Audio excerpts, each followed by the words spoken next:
Hello, it's Michelle here from mixedmediaart.net, and I've snuck into the studio on a Sunday to do a little bit more painting.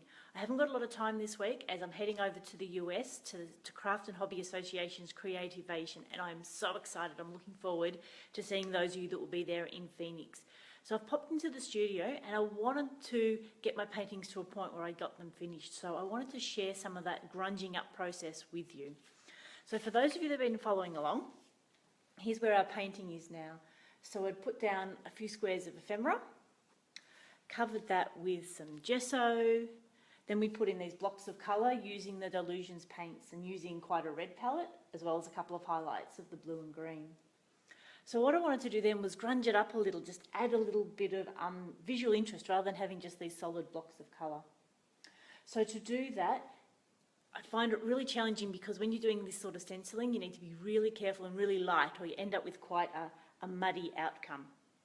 So what I've done is I've used a whole heap of sequin scrap. So I've got some circles, some squares, some finer circles, and also I'm using this stencil. Now this is one designed by Rebecca Meyer. It's a crafter's workshop stencil, and it is, really hard to see the numbers, TCW 459S. So that's a really cute Rebecca Meyer one, and it's got some circles, some spots, some diamonds, and a few other interesting lines as well. So the way I like to do it, because I'm not always good at being very light-handed, I'll get a little bit of the paint and put it onto a little paint palette or a meat tray.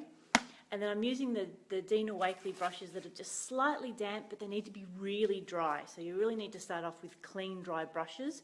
I put a tiny bit of water on it just to make it soft, and then I can use that to spread the paint out, and then I've got the tiniest bit of paint so that when I stencil or use the sequin scrap, it comes out nice and clear. Now the other thing I did do with these, the Delusions white is actually quite translucent, so I've actually also used the Dina Wakley white, which is a little bit more opaque, to give it a slightly brighter colour. And so this was the first one, and we've added some spots in the circles, in the square, but then also across the shapes as well. And what I'm trying to do here is use that to help pull some of the shapes together to give it interest. You'll also find that I try and work in odd numbers, so I'll end up with 3 or 5 of each. So here I've got 1, 2, 3, 4, 5 lots of the white dots. I then added the white dots onto all of the 3 canvases.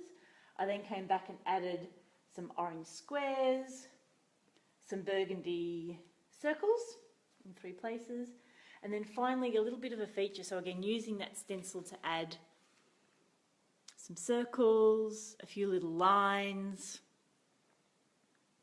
and a few other bits and pieces, again using either singles or working in 3s to give it that bit of interest. So that's the first one. The second canvas, again using the same colours, so using the dots here, in the white dots in 3 places, some squares, some burgundy circles, and you can see there I ended up using just that little bit too much paint, and it sort of got a bit globby, which I was a bit frustrated with, but it's mixed media, anything goes, so happy to leave that. And then again, these circles motif, so it's consistent, as well as some diamonds on this one, and a few lines as well, some interest. And then the last canvas, again, having the white dots in 3 different locations, again, putting it over the edge so that it helps tie these prints together, and using the same colours that I've already used in the background as well.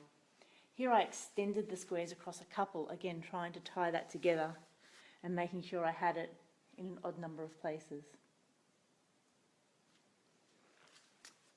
So there you go. If you've got any questions, please put them below in the comments. I'd love to get a good thumbs up or a heart, and make sure you share it. So it's Michelle Brown here from mixedmediaart.net, and I've been sharing our grunging, our mixed media art process. Have a crafty day.